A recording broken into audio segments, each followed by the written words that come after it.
ব্যবহার এমন হয়েছে। ভালো শিক্ষা দিলে তুমি এমন ব্যবহার করতে পারতো না। সারাটা জীবন আশেপাশে গ্রামের লোকদের সাথে ঝগড়া করছো। এখন যে তুমি আমার শ্বশুর বাড়িতে যে এগুলো করো, আমার সংসার থাকে, বারবার বলতেছো তুমি আমার ডিভোর্স দিয়ে দিবা, আমার অন্য জায়গায় বিয়ে দিয়ে দিবা, চারতলা বাড়িওয়ালার সাথে বিয়ে দিয়ে দিবা।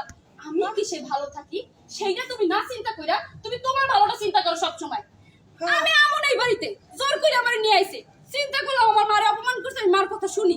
তোমার মান সম্মানের কথা চিন্তা করে আমি তোমার সঙ্গে আইছি, তাই বলে এই হইল না যে আমি আমার সংসারে অশান্তি করে আমি তোমার লাগে এই আমার মেয়ে কি কয়? হ্যাঁ, আমি তো এই মেয়ে পাঠাই নাই শ্বশুর বাড়িতে। আমার মেয়ে আমার লাগা চুপা নাই রে কথা কইবো। হ্যাঁ, আমি সেই মানা। শোন, আমি যা করছি ভালো করছি, প্রয়োজন পড়লে আরো করব।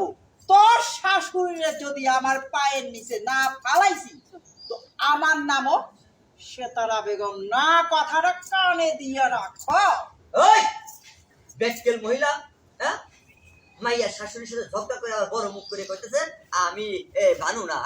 যাও এখন মায়েরা মারে, তুই মার কথা শুনা তুই এ বাড়িতে থাকিস না, ঝগড়াঝাটি করে আইছস।